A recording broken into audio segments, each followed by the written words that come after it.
Welcome to the Balanced Body Podcast, where Sherri Griggs, owner of Balanced Body Health and Wellness in Omaha, talks to us about health, wellness, and balancing hormones. All right. Welcome to the Balanced Body Health and Wellness Podcast with Sherri Griggs, owner of Balanced Body Health and Wellness in Omaha, Nebraska. Hormone expert extraordinaire. I kind of tripped up on my own words there. Also known as the MacGyver of hormones. How are you doing, Sherri? I'm doing great, John. How are you doing? I'm feeling good. I mean, we're on the very first few baby steps of my journey into the world of, health and wellness and balancing hormones. And Right. I have a whole bunch of questions about my own personal journey, but I'm to answer your question quickly, I'm doing well. Thank you for asking. So you're at 3 weeks now, right, of the elimination? Yes. Yeah, so real quick, just to kind of paint the picture if anybody's not followed the journey, we started treating me for not only just testing our hormones and seeing where I'm at and if I need to do anything to balance that, but also we're taking sort of a weight loss journey forward, right? And a part of this is to start off with an exclusionary diet where I'm getting rid of, and tell me if I'm missing anything, but Okay. corn, grains, any kind of gluten, soy, dairy, eggs, sugar, starch, like potatoes and stuff. Yeah. When you lay it out like that in a list form, it feels insane because it's like, what can you eat? But yet I gave you 2 pages of all the foods you can eat. It's true. Lots and lots of food, and those are the most inflammatory foods for our bodies. And Yes. so you're taking all that inflammation out of your body, and there's all these other foods you can eat when you're not eating the inflammatory stuff. Well, and I asked the question, what else can you eat? But honestly, you're right. There's so many things. And I think it just depends on, like, you have to change. It's not just a change in diet initially, it's a change in sort of habits. The habits I've had to build, you know, and Lindsay helping me build healthy habits, shopping at the right place, buying the right kind of things, and then planning ahead. All Yeah. key on this exclusion thing because you just can't really, there's nothing in the pantry that you can eat, but you can't just open the pantry and then start nomming on something because you have to kind of plan ahead. So, Right? Because we're getting rid of the processed foods. We're getting rid of the foods that we know that food is becoming a big deal, right? With some of mm, our, and not to be political, but we have Mr. Kennedy that's really talking about our food and the health. But how do I want to put that? The healthiness of our food. As I told you, mhm. I am tongue tied today, so this should be very entertaining. But the how healthy our food is for us, and that's one of the things. We have so much processed food. Like you said it exactly right, John, when you said just being able to reach in the pantry and grab something, or habits where we go to my one networking meeting on Thursday mornings and someone's brought donuts, right? It's that habit. Well, I'm just going to grab a donut and have some coffee. You don't do that anymore That's true. because there's all kinds of evil in there, right? There's the sugar, there's the gluten. Who knows what they're using for oil to fry that in? Right. Just right there, putting the toxins in your body. And have you found? Are you? So I believe when we talked last week, weren't you already starting to feel better in general? Yes. Yeah. Now that you've had another week under your belt, what are you finding now? It's so being 3 weeks in, one of the first things I didn't realize, and you're gonna laugh at me for saying this, but I didn't realize that the exclusionary thing would be such a big change in habit, right? Like, Okay. I didn't know, even though you had said that we're going to get rid of things that are likely to be inflammatory, I didn't think I was going to be changing my diet. And I don't know why I didn't think that. It was like a disconnect in my own brain. Talk about being tongue tied or, you know, not prepped. So when you were like, all right, things are changing, here we go, I Yeah. was like, oh my God, we are eliminating everything. And I can tell you that it does. I do feel after 3 weeks better. Okay. I've already lost weight. Something that you've always said about, when people jump on this is like you automatically lose weight because you're kind of getting rid of inflammatory things. Like because you've changed your diet, and by you I mean me, since I've changed my diet and I'm eating a lot more fruit and veg and things that are not processed, I have Hmm. lost a bit of weight. Like it's just a part of the process. Yeah. So, and I don't know why I didn't think that. I mean, am I the only one? I feel like I might be the only one that's like, yep, now we got to change how we eat. So we're changing everything and excluding a bunch of stuff. But I think it's good because there is obviously something, I think, and we'll find out what it is, that I am either allergic to or have some sort of inflammatory response to that I was eating, because I feel a little bit better. Brain fog is not so strong. The Good. first week on the diet, I felt like a zombie, which was crazy. I don't know Huh. how I got anything done. Um, It isn't like it's calorie restrictive. By no no. means are you told you can only eat this amount, or you have to restrict your calories. You can eat as much as you want.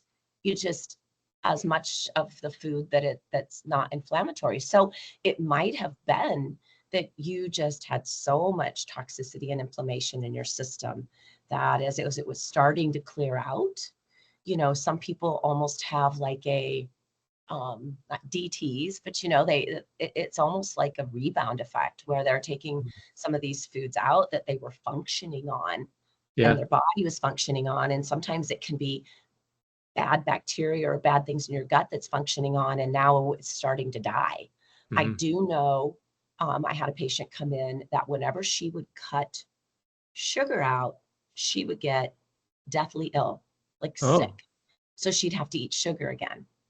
So one of the conversations I had with her is that you have something, and we didn't end up testing her. She didn't end up going forward, but I like you have a bacteria probably in your gut that loves sugar. And when you stop the sugar, it dies. And as it starts to die, we get what's called a Herxing syndrome and a die-off syndrome. And so as it's dying, the toxins are being released into your body, and it can make you feel achy and sore and nauseous and flu-like, huh. um, until it clears out, till your body clears it out. And that's why you also do the shake and the supplement to help support your liver. Okay. Because should you have some die off, we want to make sure that your liver can filter that out for you. Yeah, definitely. Yeah. No, that makes a lot of sense. And honestly, that would make a lot of sense that that's happening or happened to me because, I mean, as you know, I was eating a lot of sugar before. Hmm. And that is one of the bigger parts of what I think has been hard for the exclusionary thing. What's funny is when I was talking to the nutritionist, she was saying that I would look at the end of 4 weeks and be like, I need an egg. And while I could eat an egg, I'm not necessarily not anti-egg or anything.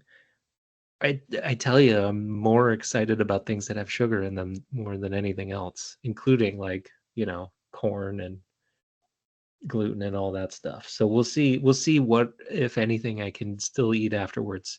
But it's good too because it's a long enough time to make a change to the habit, I think. Hmm. I'm Yeah. hoping. I should say I'm hoping. Well, and Um, it'd be best if you never added sugar back in, right? Um, what, and I don't remember if I told you about this last time, that there have been studies and they talked about how before, the people that lived in Mexico, our Hispanic population, that they weren't fat. They didn't have a lot of diabetes until they started, I mean, and they ate corn until they started mm, eating our corn, right? And why is that, do you suppose? And that's because of the modification and how mm, we've changed our plants so that, as my friend who is a seed supplier said, yes, but our food is cheap. Why? Because we've modified it so that it can fight pests and it can fight mold and mildew and all this stuff so that we have larger crops. But then it also does bad things to our body too. mhm. And that's been one of the examples that that is a perfect example of see, tongue-tied, can't say, a group of people that didn't change how they ate. They ate the same way, but it was where it came from, Yeah, the right? difference in the supply. hmm And what Mm, it has done to that group of people that now has a very large incidence of obesity and diabetes mm, that they didn't true. have before. Man, that's crazy. hmm But I could believe it. I can totally believe it. Yeah. Because I tell you one thing I have realized with this journey is that I'm completely addicted to sugar. Well, and the hope is that, you know, once you get past that addiction or you feel good enough that you don't want to feel that bad again, Yeah, right? no, that's true. That, yes, you love it. But what I have found myself being gluten-free for several years, and when you're gluten-free, you're pretty much sugar-free in a sense, unless you're going to grab a handful of Skittles, right? But you're avoiding a lot of the baked goods and things, is that they don't taste as good as you thought they did. They Mm, don't taste as good as you remember them tasting. And you're like, oh, this isn't worth it. it's true. I think that's one of the things that I had always had trouble with before with um, other kind of diet things. Because again, this isn't necessarily diet restriction or Mm-mm. caloric restriction, like you were saying. And that's one of the things that uh, made this, I don't want to say easier to do because it's not necessarily easy, but like much easier to take because if you're cooking down a thing of kale and you put in, some tasty items in there to other vegetables and roots and, clean chicken sausage or whatever. Like you could just eat as much as you want because how many handfuls of kale can you stuff down your gullet? So, Right. um, So you're not hungry at least. right. You're not hungry, you're just eating differently. And again, to bring that back around, I just didn't understand that it was going to be a bigger part of this process. So that kind of leads into my question, which I discussed a little bit ahead of time with you, but is so we had talked last time about gut health and how a lot of this changing of diet and letting our internal gut biome restructure because we're not assaulting it with all sorts of crazy stuff Right. made me start thinking about like other hormones and what, if anything, they're getting out of this change. Like how is it affecting other parts of my body? Because I do feel, like you said, better, but like I do feel better. Yeah. What other parts are being affected from this change? Well, if we think about this, there's so much that's being affected. Right. The microbiome, we're allowing the gut to heal, but then also inflammation. So when you have inflammation in the body, that causes you to hold on fluids and then causes you to gain weight and hold on to fat. And if we really wanted to get technical, there's types of fat. There's your brown fat and white fat and all of those things. But the other thing it does is as it gets toxins, so by eliminating all of these foods that are, um, see, brain is gone again. By eliminating these foods that are, you can't grab out of the pantry anymore, these foods that are processed, you're eliminating toxins out of your body. We know that when we have toxins in our body, toxins will sit on hormone receptor cells Huh. so that they can't use the hormones you do have in your body as well. The toxins also can bog down your liver, right? And your liver can be sluggish. And so it doesn't clear them out as well as it can when you have so many of them. Mm, So someone will find, for instance, let's say we'll use alcohol. So alcohol is a poison, right? It's poison to our body. It's why people feel drunk. They feel the way they do. Um, but if your liver is sluggish and it's slow and it takes longer for your body to metabolize this and get it out, because that's the liver that does it, then you don't feel good.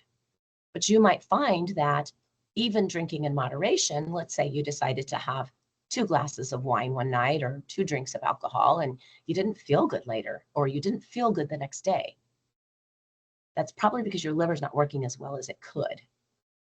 And mm, it's not getting the toxins out because alcohol is a toxin. So we're what we're doing or what we've done is we've also given you the shake and the supplement that helps to clear the liver. right?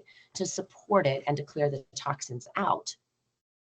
So and not only have we cleared them, but you're also not putting more in. Mm-hmm. So now you have fewer toxins in your body, and your body is what we call cleaner. Mm. Interesting.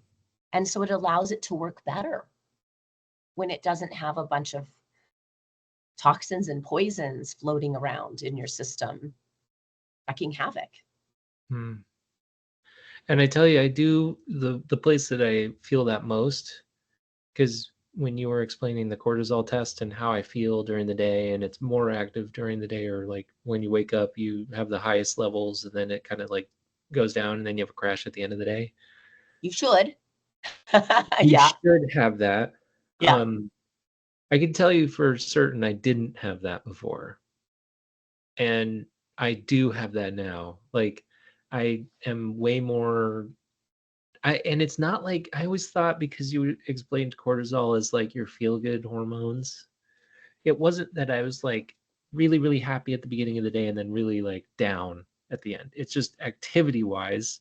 By the end of the day, I'm like ready for bed. And then when my head hits the pillow, I'm like out in 2 minutes, So you're crash. sleeping better, or at least you're falling asleep easier.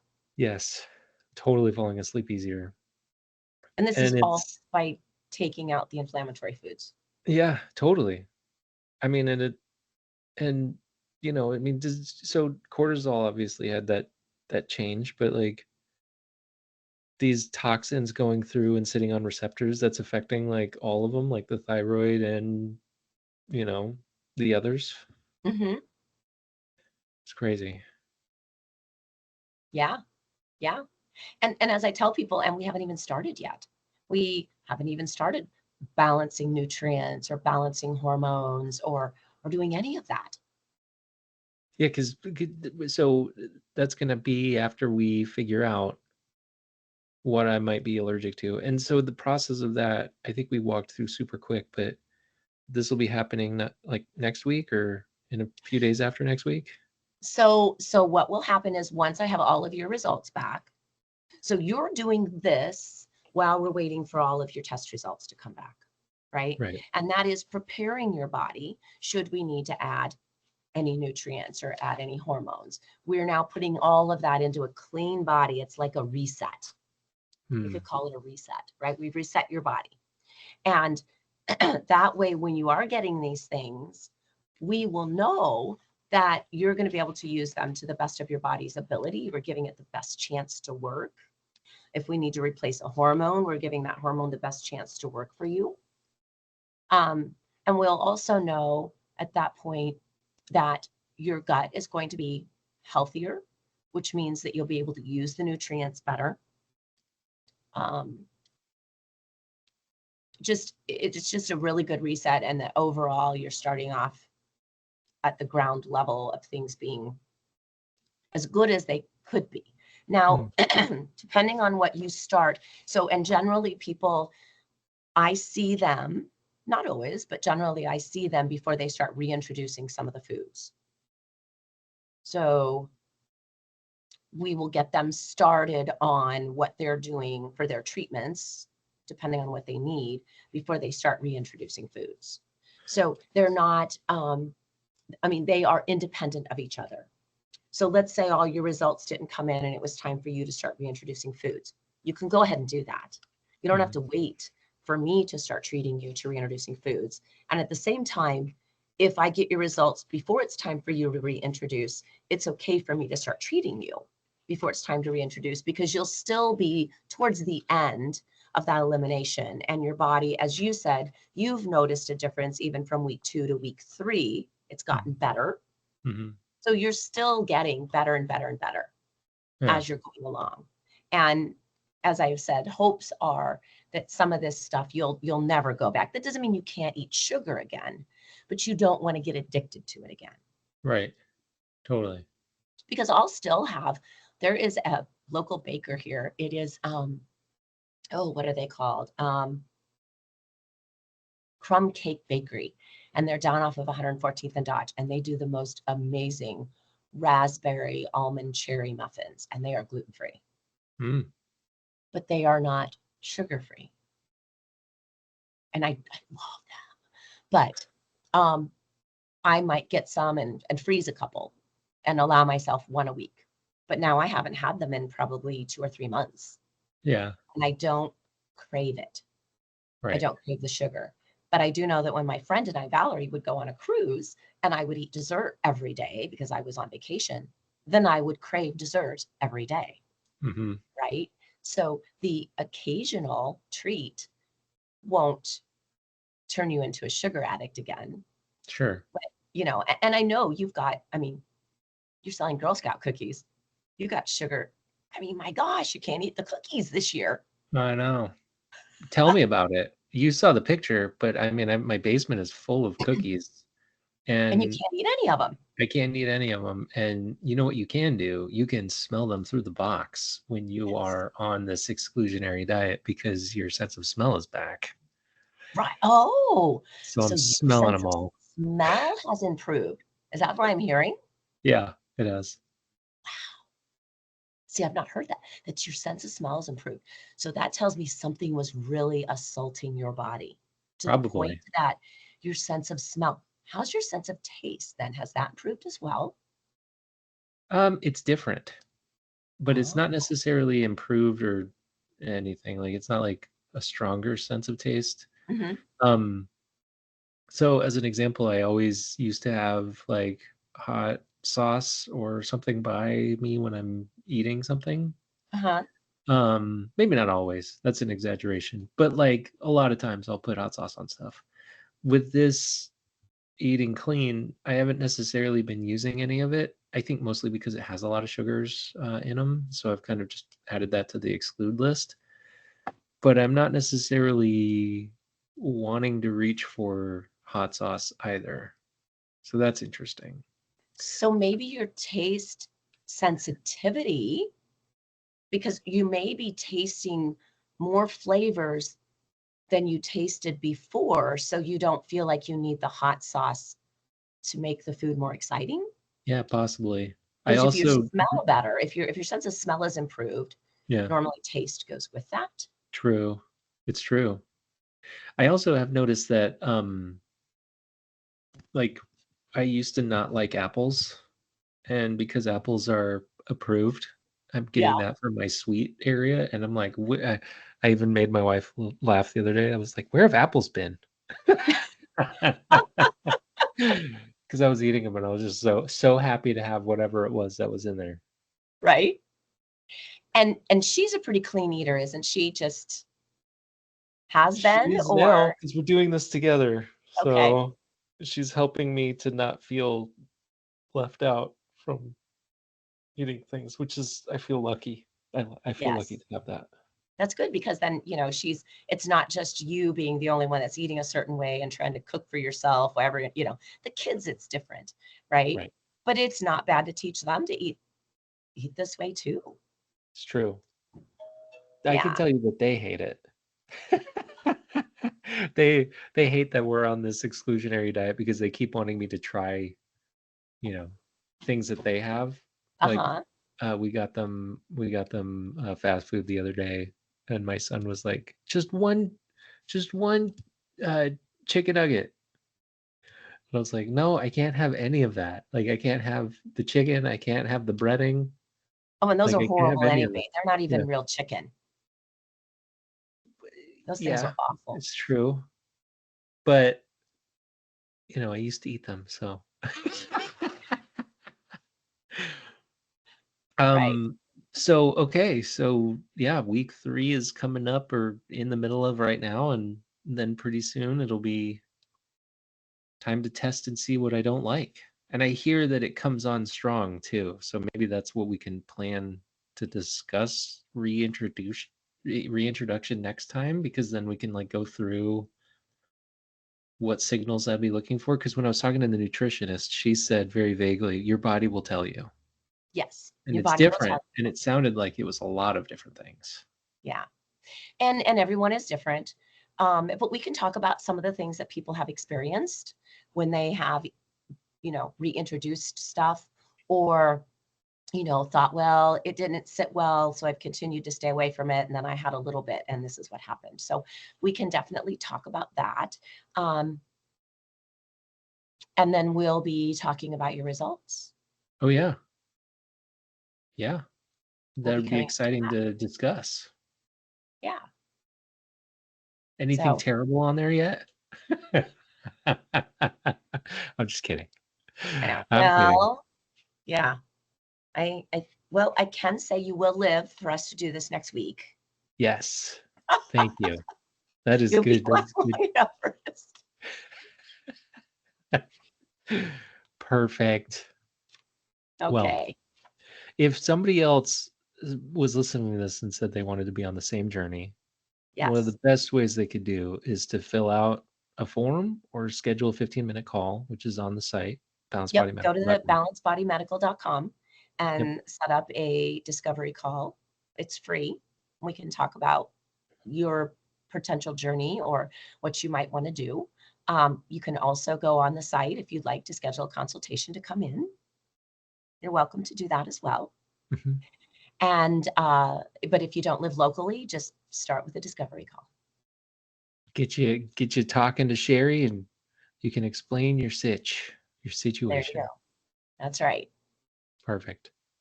Sherri, thank you for the time, and we're excited for a whole nother week to live life on exclusions.